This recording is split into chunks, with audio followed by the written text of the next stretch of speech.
Aloha and welcome to A Word with Ward. I'm Representative Gene Ward, and we have been interviewing various leaders in our community, and today we're honored to have the chair of the neighborhood board, Greg Knudsen. Greg, welcome to A Word with Ward. Thank you. I know we're going to talk about the Kiwi Scenic Byway, but before that, let's give the viewers a bit of background stuff, all the things that you've done and where you've been and what you've been doing. And I even noticed that you've traveled to many states in the United States. But just a brief background sketch, if you could.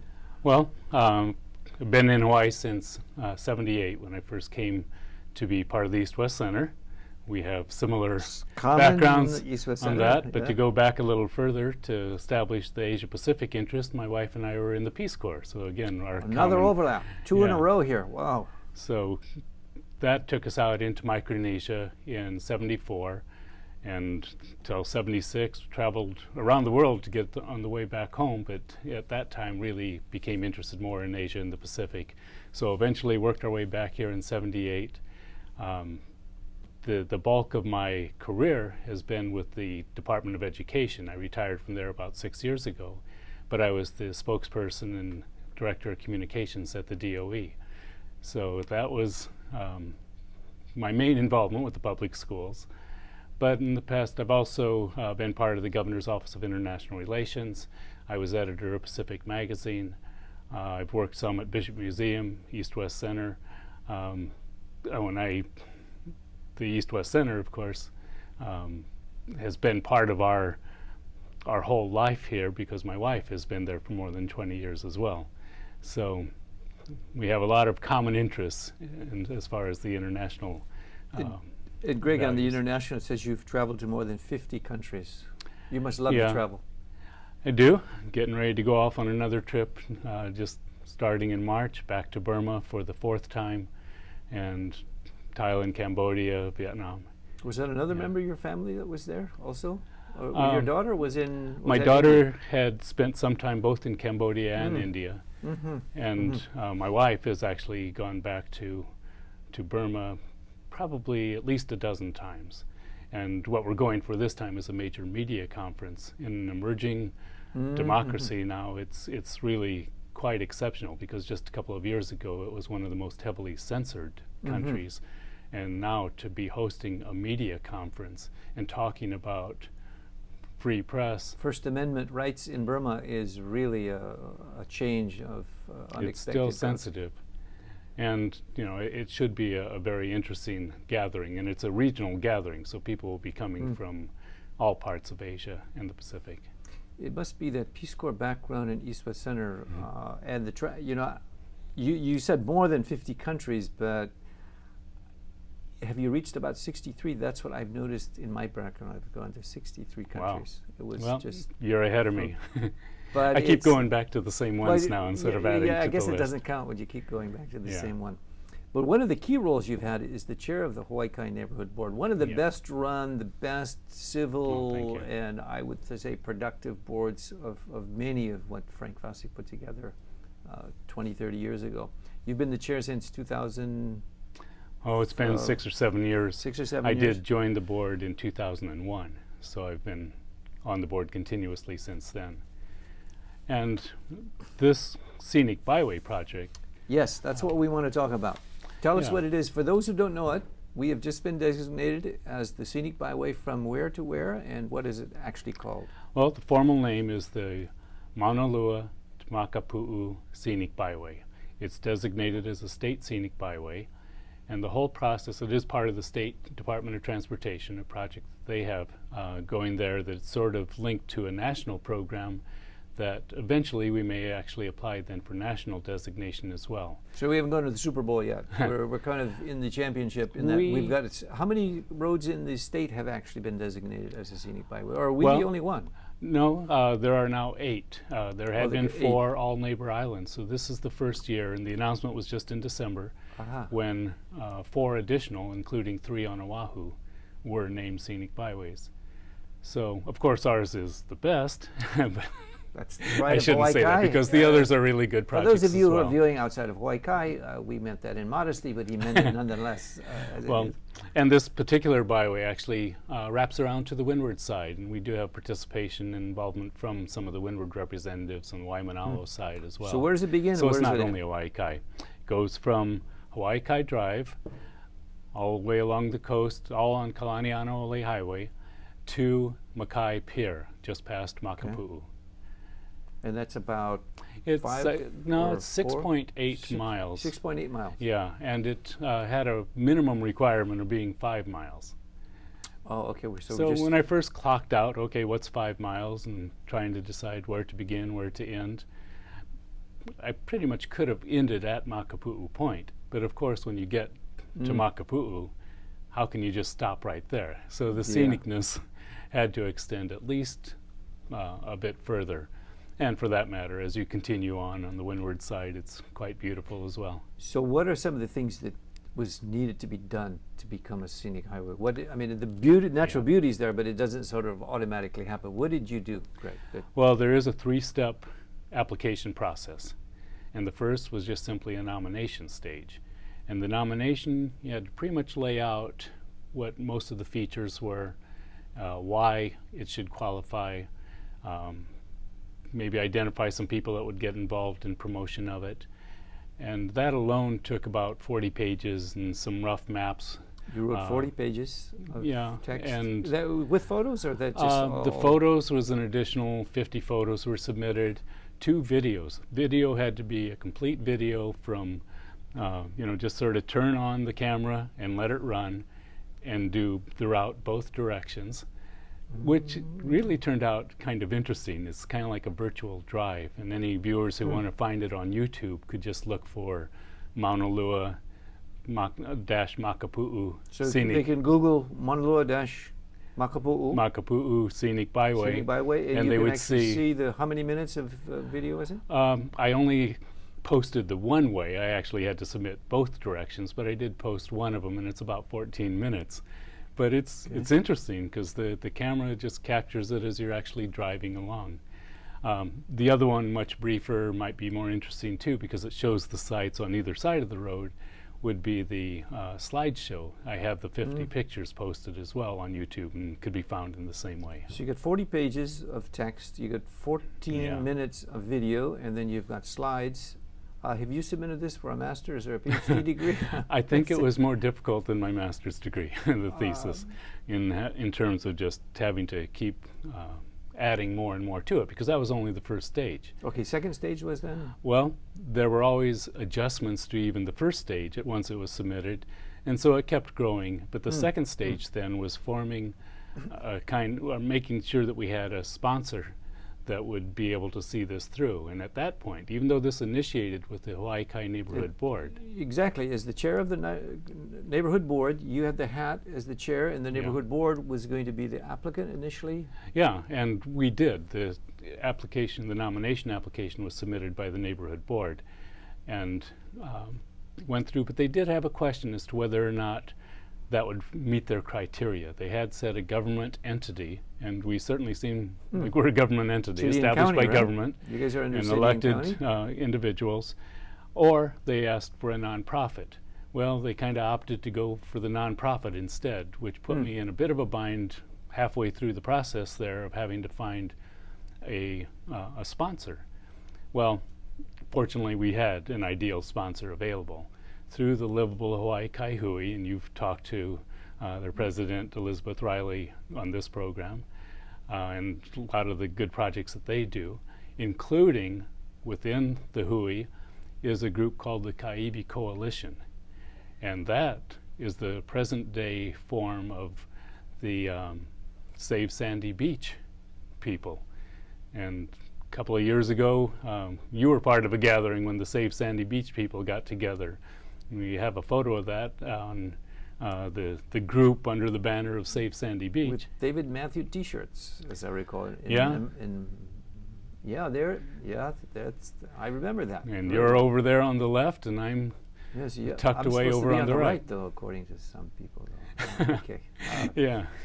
But anyway, that so you've got a sponsor. It was a great perfect match because of their long history of fighting for the preservation and appreciation of that whole Kaiwi scenic area. Greg, on that one, let me interrupt you a second, because it's kind of a mouthful to say the Maunalua-Makapu'u Scenic Byway. Why don't we just say Kaiwi Scenic Byway? Can we say that?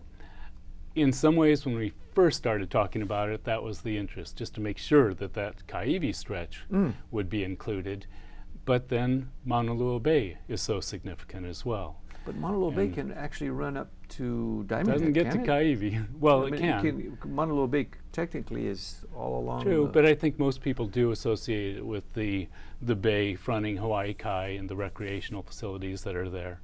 So, but anyway, our name is actually set at this point, and as we went along, Kaiwi kind of leaves out Makapu'u as well.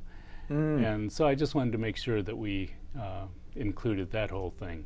And then it really would have gotten long had we said Maunalua, Koko Crater, Kaiwi, Makapu'u. So it was shortened, but yeah, that was just one of the many decisions that had to be made. Greg, for some of our viewers, what are some of the real highlights along that 14-minute drive that you recorded? Well, some of the things that people, because I'm sure they've driven by it, but they may not remember some of the real highlights. Well, the drive itself, starting from the town side, it starts at the Hawaii Kai sign, which is a source of community pride right there at Hawaii Kai Drive.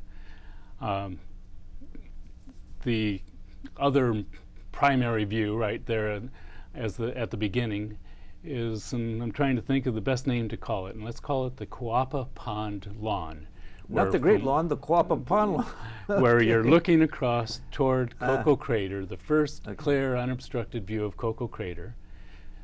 On the right, you have Maunalua Bay with all of its recreational facilities and just great view, including the view on the right of the other feature. Maunalua itself means two mountains. So we have Koko Head on the right and Koko Crater on the left, even though most people who climb Koko Crater say they climbed Koko Head. Sure, yeah. But anyway, it's actually Koko Crater on the left, Koko Head on the right, and those are the two mountains that make up Maunalua.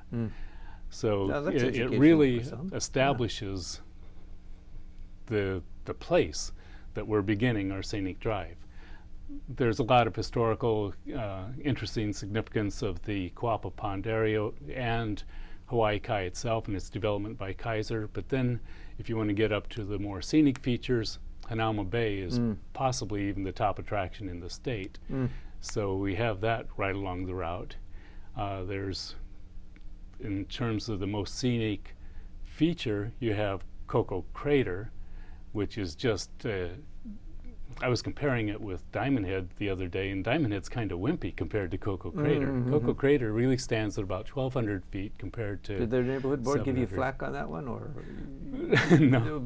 Okay, that's a good statement of comparative size. And yeah, but it's just majestic, the way it just stands there as you go around that curve up past Hanauma Bay, and then you see Koko Crater stand out in that way.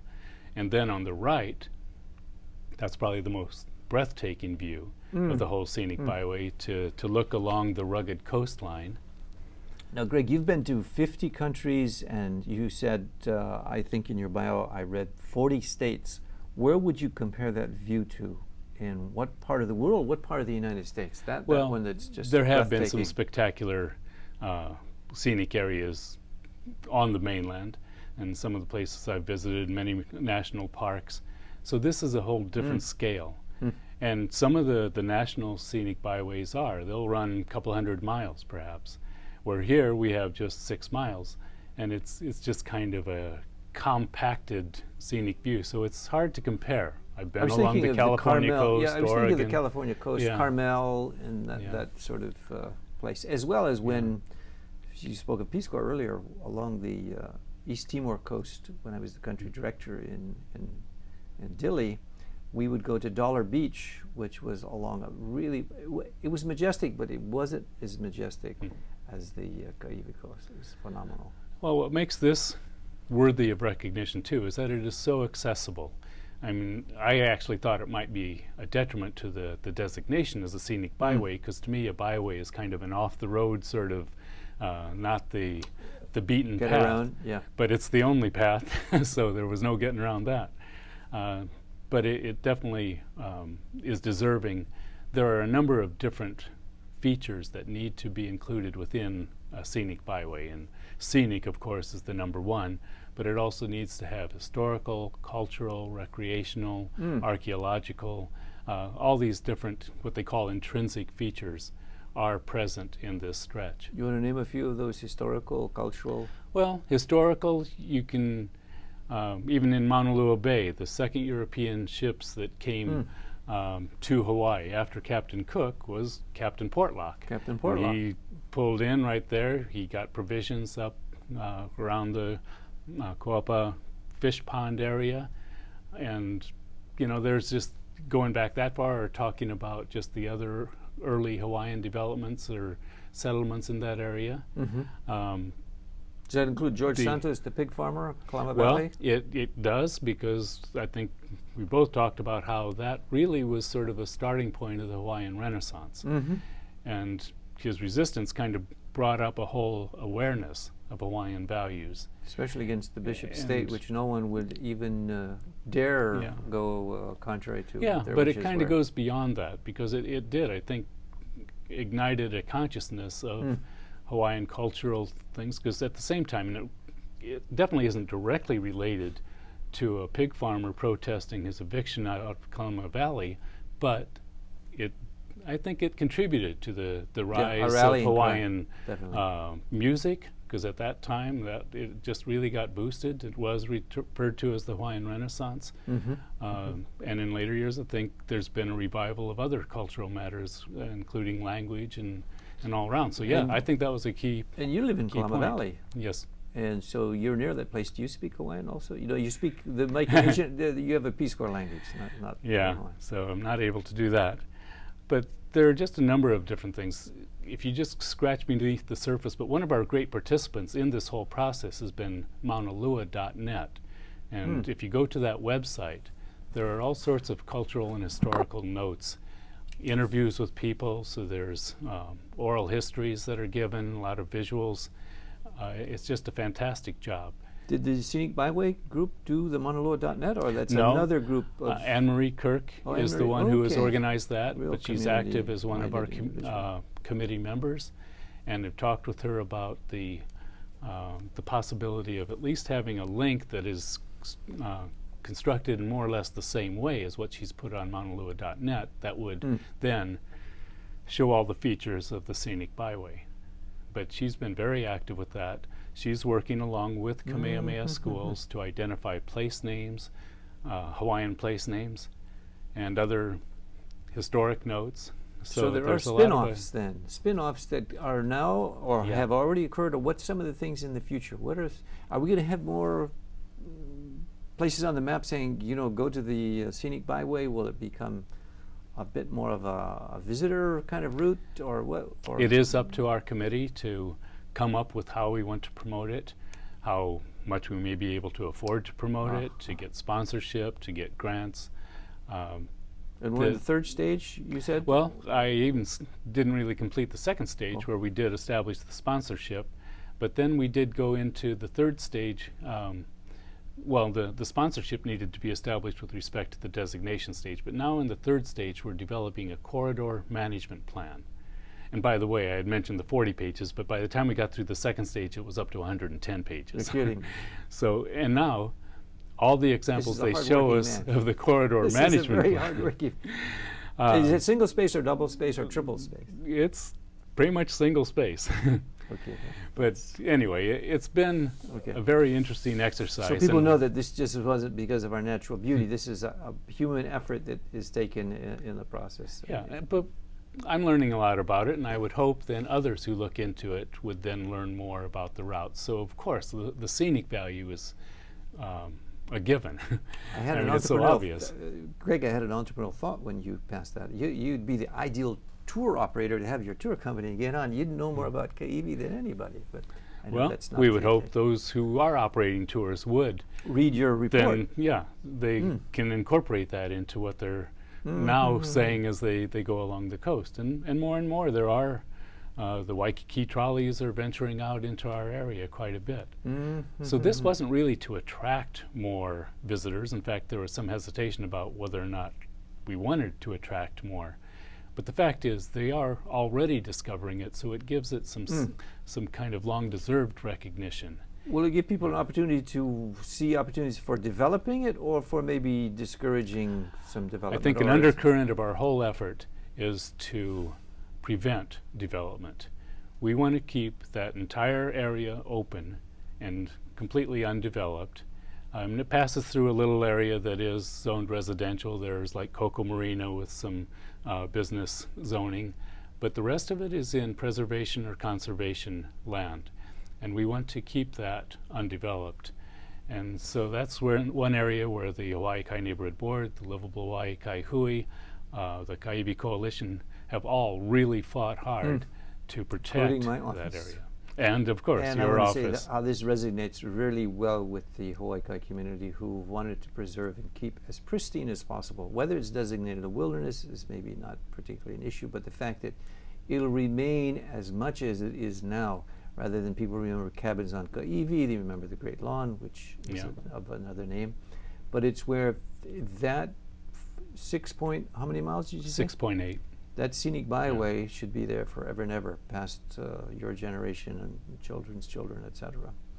And as I said before, I mean, we have other parts of the island that are hikeable and you can go out to the other corners, but this one is very accessible to everyone. And along with Hanauma Bay, it also has one of the other most popular trails up to the Makapu'u Lighthouse. We will include as a side trip mention of how to get back to Coco Head District Park. And even though it's not a wholly legitimized or sanctioned trail, the city is pretty much acknowledged that they have a fairly popular attraction on their hands with the hike going up Coco Crater. So I think a lot of visitors might be drawn to that as well. So you're nearing 200 pages then in the final report here. Most likely. You mentioned something earlier I wanted to go back to. You said that we're only 6-7 miles, so small compared to scenic byways on the mainland that go 200 miles or longer or whatever.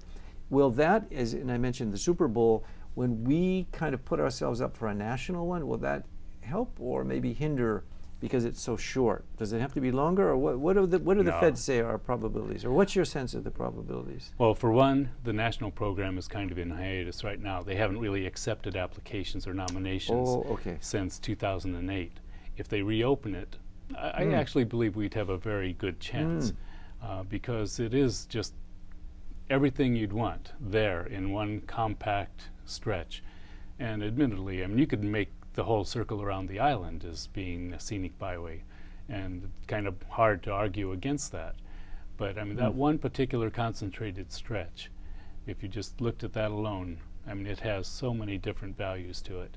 So I think we'd have a good chance to do that. But as a committee, we may, and by the way, you're a member of that committee. Yes. We have you as an ex officio member, but so far we haven't really distinguished between direct committee members, ex officio members, or community members who just want to participate. But the turnout has been really good. The meeting that I went to, they've been huge. We've had some reasonable turnout on each of our monthly meetings at this point. And eventually, once we get through all the paperwork, then I think we'll settle into maybe quarterly meetings.